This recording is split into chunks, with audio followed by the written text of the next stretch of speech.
Voilà, c'est Territoire Sénat, troisième partie de notre émission avec ses rendez-vous principaux, l'interview politique, l'agenda et la revue de presse. Bonjour Saveria, les titres de cette actualité ce matin pour commencer. Bonjour à tous et bienvenue dans cette édition. Édouard Philippe va annoncer un moratoire sur la hausse des taxes sur le carburant. Déclaration à l'instant de Matignon à l'AFP. Cette annonce sera-t-elle suffisante pour calmer la crise? Les Gilets jaunes ce matin ont refusé de rencontrer Édouard Philippe, le Premier ministre. Le grand oral de Christophe Castaner, acte 2. Après l'Assemblée hier, c'est au Sénat que le ministre de l'Intérieur va devoir s'expliquer sur les événements violents qui ont déchiré Paris samedi dernier. Une audition à suivre en direct et en intégralité sur notre antenne.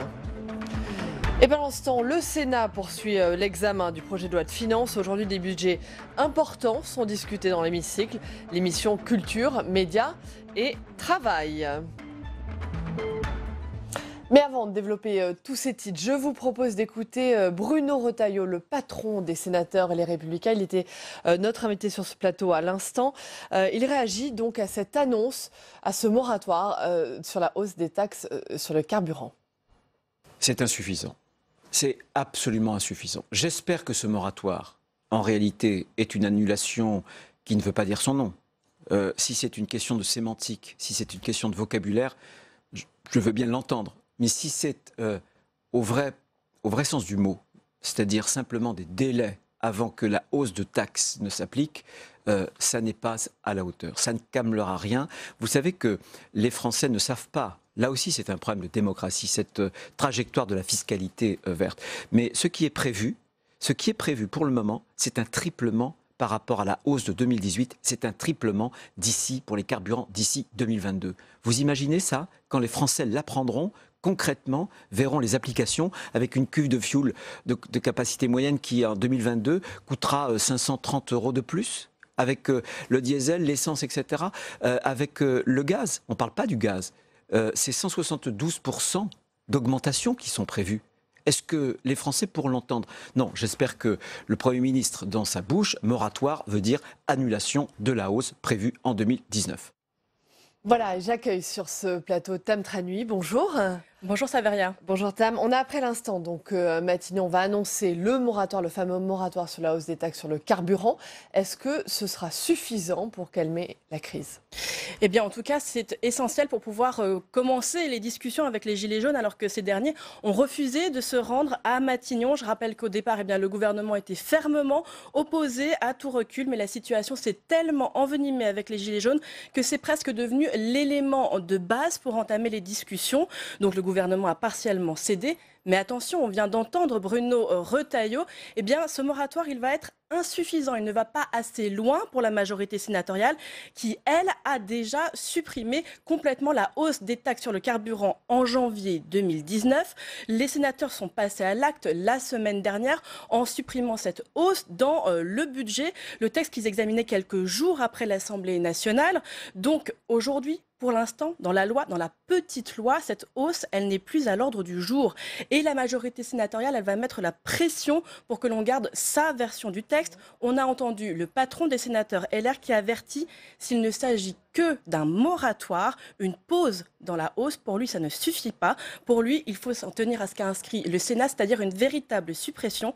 Sans quoi, eh bien, ça reste une véritable provocation pour la rue, ce qui pourrait entraîner, selon lui, d'autres débordements et d'autres violences. Et les débordements, les violences, ils vont justement être au cœur des travaux du Sénat aujourd'hui. Oui, puisque vous l'avez dit cet après-midi, eh bien Christophe Castaner, Laurent Nunez vont être auditionnés par la commission des lois du Sénat. Et cela, eh bien, quelques heures après s'être exprimés devant l'Assemblée nationale. On va d'ailleurs les écouter. Ce que nous avons vu quand même samedi, c'est qu'un cortège d'à peu près 5000 personnes, de gens qui étaient plutôt pacifiques, ont été repris pendant qu'ils déambulaient par des casseurs, et qu'ensuite ils se sont éclatés sur 3 sites différents. Et c'est aussi cette réalité-là qui fait que l'intervention de nos forces était difficile, parce qu'elles accompagnaient ce cortège. Ce cortège s'est écarté et s'est de façon organisée réparti sur 3 sites, et à ce moment-là, on a eu des attaques sur d'autres lieux que ceux dont on parle autour de l'Étoile ou sur les Champs-Élysées. Donc on peut maintenant se poser la question de savoir, ce que la commission des lois du Sénat va rajouter par rapport à l'Assemblée nationale. Bon, comme les députés, les sénateurs vont demander des comptes au ministre de l'Intérieur et à son secrétaire d'État parce qu'ils jugent que les parlementaires, députés comme sénateurs, ont le droit de comprendre comment la manifestation a tourné à l'émeute, notamment à Paris. Ensuite, le Sénat va bien le dire, d'ailleurs Bruno Retailleau l'a également dit tout à l'heure, le Sénat exerce sa mission de contrôle. Philippe Bas a hier précisé, c'est une mission naturelle pour le Parlement inscrite dans la Déclaration des droits de l'homme. En clair, le président, les Républicains de la Commission des lois ne veut surtout pas qu'on le soupçonne de vouloir attaquer politiquement le gouvernement avec cette audition. Reste que les échanges cet après-midi vont être long, sans concession, fouillé, parce qu'il y a des spécialistes de la sécurité publique au Sénat. Il y a eu une commission d'enquête sur l'état des forces de sécurité intérieure, de nombreux griefs qui ont été transmis par le Sénat au gouvernement et dont il juge qu'ils n'ont pas été écoutés par l'exécutif. Et en tout cas, le Sénat veut prendre tout son temps pour interroger tout à l'heure les ministres. Donc la majorité sénatoriale, elle compte bien marquer des points, j'allais dire, dans cette séquence politique. Qu'en est-il du président du Sénat, de Gérard Larcher ? Bien, tout le monde juge en tout cas que le gouvernement, dans cette crise des Gilets jaunes, n'a pas su dialoguer. Or, le dialogue, Gérard Larcher, ex-ministre du Travail, ça le connaît très bien. Il a toujours su discuter avec les partenaires sociaux. Lui a d'ailleurs proposé ses services en quelque sorte d'intermédiation à l'exécutif. Et c'est dans ce contexte qu'il a lancé ses propres consultations. Il va avoir de nombreux syndicats cette semaine, la semaine prochaine, notamment la CGT, la CFE-CGC cette semaine. Il en voit d'autres la semaine prochaine. Alors, tout de même, cela pose un problème. Le problème, c'est que les Gilets jaunes, ils échappent complètement aux grilles de lectures habituelles. Ils sont hors parti, mais ils sont aussi hors syndicat. Il est donc impossible de trouver des interlocuteurs représentatifs du mouvement, donc pas sûr que réellement ces consultations vont permettre de mieux comprendre les Gilets jaunes. Mais Gérard Larcher, il juge aussi que les racines de la crise, c'est que l'exécutif s'est coupé des corps intermédiaires et que c'est pour cela qu'aujourd'hui l'exécutif est seul face à la rue. Et donc le président du Sénat entend bien souligner cette erreur et peut-être même qu'il donnera un petit peu ses conseils de négociateur à Emmanuel Macron que normalement il voit à 11h aujourd'hui. À suivre donc aujourd'hui. Merci Tam. Merci pour Nuit Publique Sénat. Merci. Merci beaucoup. On en parlait à l'instant. Matignon va donc annoncer un moratoire sur la hausse des taxes sur le carburant. Déclaration de Matignon à l'AFP. Les représentants des Gilets jaunes ont, eux, refusé de se rendre à Matignon aujourd'hui, de rencontrer Édouard Philippe. Je vous propose de regarder ce sujet de Samia Dechir. C'est un mouvement qui leur échappe. Mais les représentants des partis politiques ont été reçus avant les Gilets jaunes à Matignon. Tour à tour, le Premier ministre les a consultés toute la journée d'hier, en espérant trouver une sortie de crise. Pour l'opposition, elle ne peut passer que par l'annonce de mesures concrètes, très rapidement. Nous avons eu un gouvernement pendant 18 mois qui a été finalement une sorte de pyromane fiscal à l'égard des Français les plus modestes. Comment aujourd'hui il arrive à éteindre l'incendie et comment surtout il reconstruit. La droite ne dit pas autre chose et appelle Emmanuel Macron à sortir de son silence. Depuis les manifestations de samedi, le président de la République ne s'est pas encore exprimé.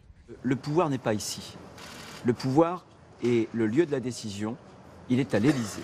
Il faut donc qu'Emmanuel Macron prenne la parole, qu'il s'adresse aux Français et qu'il dise aux Français ce qu'il compte entreprendre dans les jours suivants pour que la France puisse s'apaiser. Même demande des centristes, reçus peu après les Républicains. Mais pour l'heure, aucune prise de parole présidentielle n'est prévue. Voilà, et dans l'actualité politique et parlementaire, c'était hier soir un bureau national du Parti socialiste organisé au Sénat, Saveria. C'est la riposte de la gauche. Les socialistes ont déposé hier sur le bureau d'Édouard Philippe une proposition de loi au menu des mesures concrètes et immédiates pour augmenter le pouvoir d'achat et sortir de la crise. Des mesures comme le rétablissement de l'impôt sur la fortune ou un moratoire sur la hausse des taxes sur le carburant. Flora Sauvage.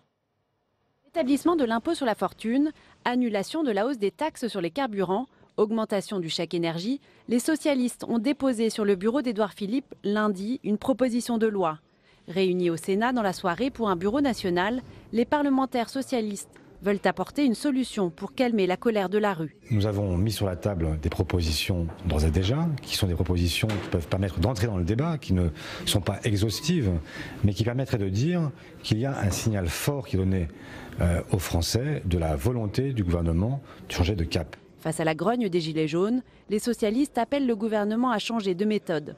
Soit le gouvernement bouge et donc nous n'allons pas donner un caractère politique à ce qui va se passer dans les prochains jours, soit au contraire il ferme la porte à toute réelle discussion et dans ces cas-là nous irons jusqu'au bout en signant et en déposant et en signant et en votant une motion de censure avec le reste des partis de gauche. L'exécutif a attendu 2 semaines après le début du mouvement des Gilets jaunes pour lancer une grande consultation politique.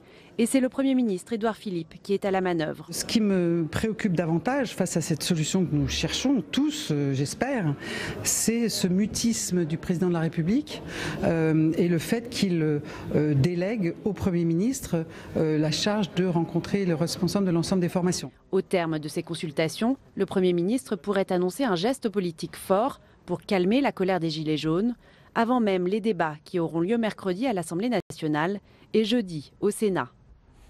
Voilà pour les socialistes. Les autres partis ne sont pas en reste. Élections anticipées, dissolution ou encore référendum. L'opposition multiplie les propositions pour sortir de la crise. Aurélien Romano. Pour les députés de la majorité, l'urgence est de négocier, d'ouvrir des états généraux. Et moi, j'en appelle aujourd'hui à ce qu'on puisse utiliser le dialogue social, à ce qu'on puisse rentrer dans un cycle de négociation, de discussion, avec des corps constitués, organisés, représentatifs. Certains en appellent même à un moratoire sur la hausse prévue en janvier de la taxe carbone. Une proposition qui ne fait pas encore l'unanimité dans la majorité, mais qui est portée par la quasi-totalité des partis de l'opposition. C'est le moratoire sur la fiscalité de l'énergie. Le second des sujets, c'est d'engager un débat sur le pouvoir d'achat qui n'a pas depuis 11 ans progressé. Le chef du parti Les Républicains va même plus loin et demande un référendum sur la taxe carbone. Et pour cela, il faut organiser un référendum qui permette de trancher définitivement ces questions, dans lequel le président de la République permette enfin aux Français de s'exprimer. Supprimer la taxe carbone, les écologistes sont évidemment contre, mais en appellent à plus de justice sociale. On pense qu'il faut d'abord rendre plus juste la fiscalité carbone, donc faire rentrer dans le paquet le kérosène et le fioul lourd, qu'il y a des mesures en matière de décisions qui ont été prises en matière fiscale qui étaient en réalité incompréhensibles. Je pense à la diminution et la suppression de l'ISF. L'ISF, l'autre marqueur porté par le Parti socialiste, qui avance 9 propositions directement débattables tout de suite au Parlement. Ou plus exactement, rétablir l'ISF et la flat tax abrogée pour donner de l'énergie budgétaire à ce que nous pouvons proposer. Rassemblement national et France insoumise appellent eux à de nouvelles élections législatives. Ça s'appelle la dissolution, voilà. Parce que dans une démocratie, la clé de la vie en commun, c'est ça. On vote, puis après on s'incline devant le résultat du vote. Certains au sein des Insoumis, comme François Ruffin, appellent même à la démission immédiate du président de la République. Voilà, place maintenant à la deuxième interview politique de cette émission. Dans un instant, le face-à-face.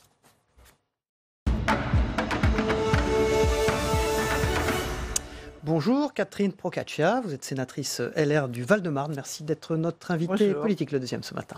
Bonjour Catherine Procaccia. Le moratoire sur la hausse des taxes sur le carburant annoncé tout à l'heure par Matignon, est-ce que cette mesure symbolique, s'il en est suffisante pour désamorcer la crise actuelle? Elle aurait été suffisante il y a 2 semaines. Maintenant, elle a été votée par le Sénat il y a 2 semaines. Ce n'est pas un moratoire, c'est la suppression que nous avons votée. Absolument. Et je pense que là, nous avons offert au gouvernement et aux députés En Marche à l'Assemblée nationale un plateau. Ils n'ont pas besoin de remettre en cause leurs dispositions. Il suffit de voter conforme la disposition que nous avons votée à l'Assemblée nationale, que nous avons votée au Sénat. Mais le moratoire ne suffit plus. Il y a 15 jours, les manifestations, les Gilets jaunes se fondaient sur cette hausse du pétrole, du gasoil particulièrement. Et maintenant, quand on regarde les revendications des Gilets jaunes, ça s'est étendu, puisque plus que le pétrole, c'est toute la pression fiscale qui maintenant oppresse et qui est refusée par les Français. Mais justement, quelles sont les autres mesures possibles et attendues à votre sens? Eh bien, on parle d'une hausse du SMIC, on parle d'un rétablissement de l'impôt sur la fortune. Est-ce que tout ça, c'est possible et ça serait à même de calmer ce qui se passe aujourd'hui dans notre pays?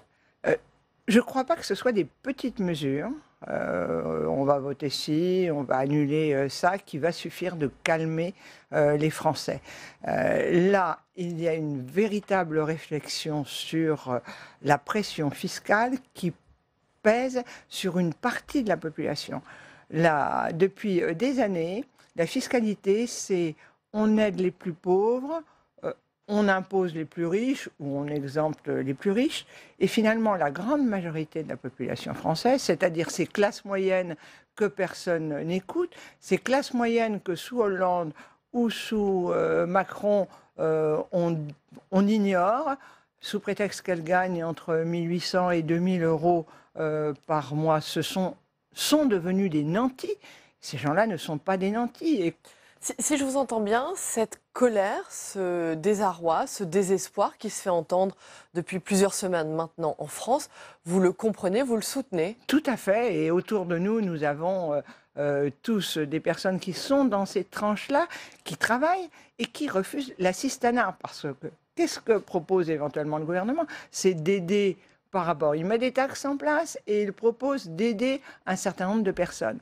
Les Français qui travaillent, les Français veulent vivre de leur travail, ils veulent vivre de leur salaire et ils ne veulent pas avoir à déposer des dossiers pour pouvoir récupérer un petit peu d'argent. Ils veulent pouvoir vivre de leur travail sans assistanat au quotidien et ne pas, le 15 du mois, ne plus pouvoir finir les fins de mois. Et je pense que c'est vraiment le ras-le-bol fiscal qui maintenant l'emporte sur la hausse du gasoil.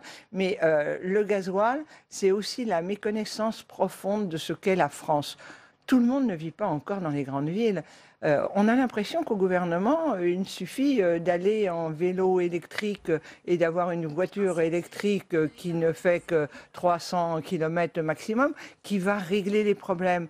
Mais la France, elle est encore, je pense, à 45% en pleine campagne. Elle a besoin de se chauffer au fioul. Une opposition entre la capitale et la France des territoires, la France rurale? Une opposition, peut-être pas à la capitale, mais entre les intellectuels et les élites un peu bobos qui ne pensent qu'à l'avenir de la planète. Et notre président Emmanuel Macron, il incarne ça, il incarne ces élites. Maintenant, il est devenu, il se croit le sauveur de la planète. Et d'ailleurs, toutes les informations qu'il donne ou les critiques qu'il fait aux Français qui sont très mal reçues, la plupart du temps, c'est quand il est à l'étranger. C'est quand même un petit peu choquant. Les Français qui sont les réfractaires à toutes les réformes, le travail qu'il suffit de trouver en traversant la rue, ça c'était en France. Il paye aujourd'hui son arrogance. Tout à fait. Et la déception profonde des Français, parce que quand il a été élu, n'oublions pas qu'il a été élu par 24%, mais c'était un homme qui paraissait nouveau, qui était jeune, qui avait un capital de sympathie, et on a cru qu'il allait faire de la politique autrement. Il l'a tellement fait autrement qu'il l'a fait tout seul, entouré d'une petite élite de conseillers complètement coupés du terrain et des réalités. Catherine Procaccia, est-ce que le Sénat a un rôle à jouer dans la sortie de crise, un rôle de relais, un rôle de corps intermédiaire? Le Sénat a son rôle à jouer puisque nous avons déjà essayé de mettre en place un certain nombre d'actions. Et c'est par rapport à cette crise, mais c'est par rapport aussi à la crise avec les communes et les petites communes rurales qui ne s'en sortent pas. Mais c'est assez compliqué puisque les Gilets jaunes refusent les corps intermédiaires. Ils réclament grosso modo une démocratie directe comme si on était 10 000 habitants en France. Et ça, c'est un peu compliqué. Catherine Procaccia, l'autre grande actualité aujourd'hui au Sénat, c'est l'audition du ministre de l'Intérieur, de Christophe Castaner, après l'Assemblée hier soir. Il sera auditionné cet après-midi. Qu'est-ce qu'on peut attendre de cette audition? Est-ce que selon vous, il y a eu des défaillances dans le maintien de l'ordre et dans la sécurité samedi dernier à Paris? Je ne suis pas une spécialiste du maintien de l'ordre et quand on voit les images, c'est assez effrayant. Mais c'est sûr que la stratégie qui a été utilisée n'est pas la bonne. On avait entendu Christophe Castaner ou le préfet de police nous dire que tout le monde allait être fouillé, qu'il n'y aurait pas de souci. c'est pas du tout ce qui s'est passé. Donc, soit il n'y avait pas suffisamment de force, soit les fouilles ont été inefficaces, soit ce que j'ai entendu aussi, c'est qu'un certain nombre de casseurs étaient venus déjà la veille, avaient caché un certain nombre de choses, ça n'a pas été sécurisé. Et puis, les casseurs, je veux dire, c'est une longue tradition, malheureusement, en France depuis plusieurs années. Vous entendiez on se sur rappelle que la certaines première loi radios... anti-casseurs date des années 80. Oui, mais vous entendiez quand même qu'un certain nombre de gens venaient de Notre-Dame-des-Landes. Vous avez vu des collectifs Adama Traoré, etc., qui étaient là. C'est quand même pas normal et c'est pas les gilets jaunes. Néanmoins, est-ce que la responsabilité de Christophe Castaner, en tant que ministre de l'Intérieur, elle est engagée selon vous? Oui, elle est engagée.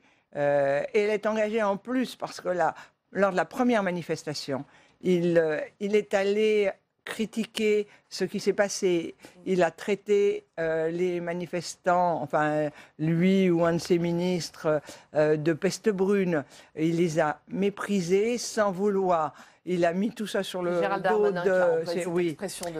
ils ont mis tout ça sur le dos de l'extrême droite, alors qu'il y a l'extrême droite et l'extrême gauche qui étaient présents et qui étaient peut-être encore plus présents cette semaine parce que ceux qui se sont dit on n'y a pas été, on va y aller. C'est pas normal qu'il y ait autant de casseurs dans une manifestation de ce style. Il faut laisser les gens manifester tranquillement et ça, on ne leur a pas permis. On a interdit à des hommes et des femmes tranquilles de venir manifester et on a laissé les casseurs.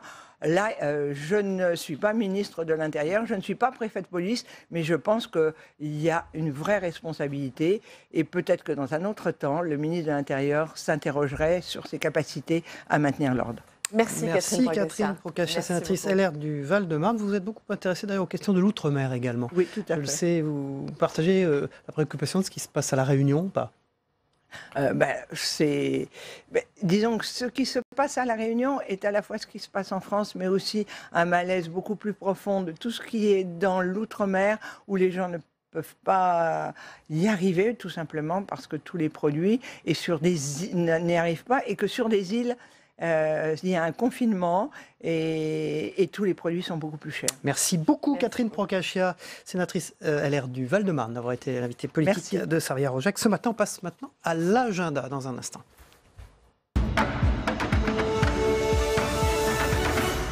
Voilà ce qui se passe au Sénat. Alors là, l'actualité est forte et importante aujourd'hui. Absolument, une actualité majeure, bien sûr, c'est l'audition de Christophe Castaner et de Laurent Nunez. Ils seront auditionnés à 16h15 par la commission des lois, auditionnés bien sûr sur les événements violents, dramatiques de samedi dernier à Paris. Vous pourrez suivre cette audition en direct et en intégralité à partir de 16h15 sur notre antenne. Et puis l'autre temps fort au Sénat, c'est bien sûr la suite de l'examen du projet de loi de finances dès 14h30 avec aujourd'hui des missions importantes, des crédits importants, la culture, les médias et le travail. Et puis, autre audition à suivre, l'audition de Georges Pichereau à 15h.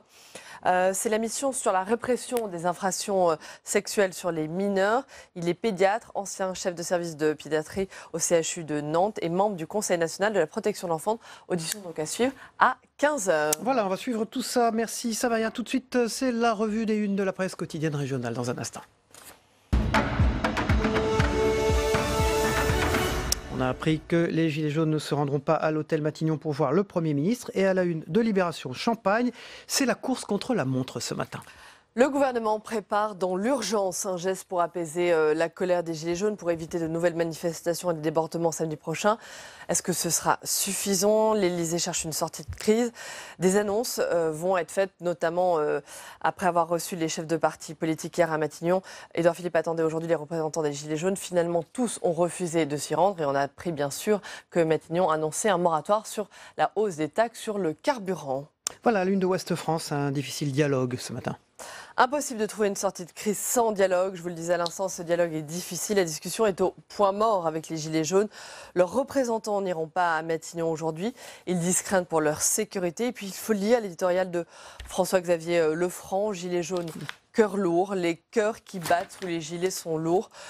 Pour les plus faibles revenus, le message perçu est le suivant. Plus nous avancerons dans la transition énergétique, plus nous serons pauvres. Pour le gouvernement, le résultat est redoutable. Et la violence à la une de la République des Pyrénées, des journaux du groupe Sud-Ouest. La violence avec l'affrontement à Pau, les lycéens qui entrent à leur tour dans la contestation, les blocages Opérés dans une centaine de lycées en France ont dégénéré à Pau, mais aussi à Bordeaux, à Antibes, à Aubervilliers. Nous sommes des gilets jaunes comme les autres. Ils protestent contre les réformes en cours, notamment celle du baccalauréat ou encore celle de Parcoursup. Lors de son audition devant la commission des lois de l'Assemblée nationale, le ministre de l'Intérieur, Christophe Castaner, a indiqué hier que 188 lycées ont été bloqués hier dans toute la France. 2 adolescents ont été grièvement blessés. On a de plus en plus de dépôts de carburant bloqués à la une du Télégramme ce matin. À la une, voilà, les Bretons qui s'arment de patience un peu partout en France. De plus en plus de dépôts de carburant bloqués. Résultat, les stations sont à sec ou rationnent les clients. De longues files d'attente se forment dans les stations, notamment en Bretagne, puisque les dépôts de Brest et de Lorient sont bloqués par les gilets orange du BTP. Hier, en fin de journée, un quart des points de vente étaient totalement à sec. Merci Saveria. Demain, on prévoit un territoire Sénat sûrement très dense avec l'audition de Christophe Castaner. Absolument. Cet après-midi au Sénat, vous y serez bien sûr. Merci. On passe à la météo des territoires, le temps qu'il fait en France et également dans les territoires français d'outre-mer. Puis le zapatin de Christophe Combarieux, ce qui s'est passé hier soir dans les journaux télévisés, les émissions politiques, mais également les autres matinales d'infos ce matin. Merci de votre fidélité et à demain. Très bonne journée. Bonne journée. À demain.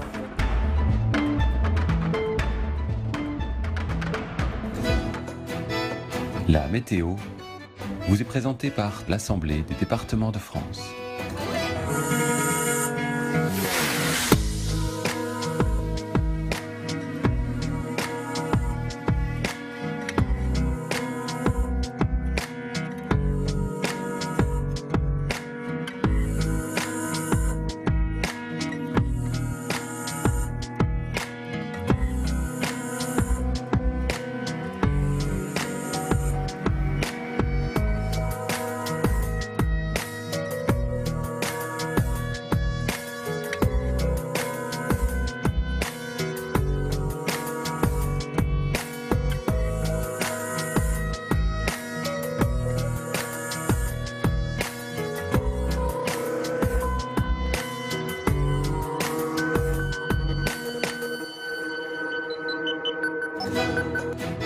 C'était la météo avec l'Assemblée des départements de France.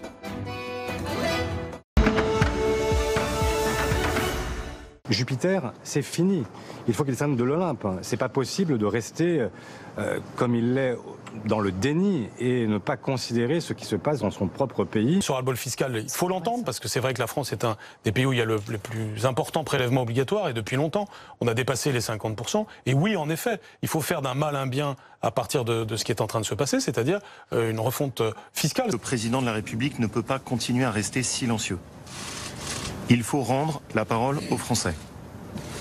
Et pour cela, il faut organiser un référendum. Si le Premier ministre n'est pas en capacité d'envoyer des signaux forts pour montrer qu'il a entendu la colère et l'indignation et l'exaspération qui s'expriment dans le pays, il faut qu'il s'en aille et il faut revenir devant les électeurs. Et ça, c'est le président de la République qui peut prendre cette décision. Nicolas Dupont-Aignan a claqué la porte d'entrée, reprenant un argument des Gilets jaunes. Il voulait que l'entretien soit filmé et diffusé en direct. Proposition rejetée par le Premier ministre. Je perdrai moins de temps et lui aussi, puisqu'en fait, ce n'est qu'une sorte de rituel habituel. Et si Emmanuel Macron ne voulait pas être le premier président depuis un demi-siècle à faire tirer sur les Français, il fallait que les solutions soient importantes, audibles et, si je puis me permettre, immédiates. Nous voulons être les relais des Français, des retraités, des salariés, des gilets jaunes ou pas, à l'Assemblée nationale et au Sénat, et nous serons le relais de ces propositions. Ils se disent, avec un cynisme assez invraisemblable, voilà qu'il y a une crise sociale en France qui est incontestable. Il y a une colère forte qui s'exprime.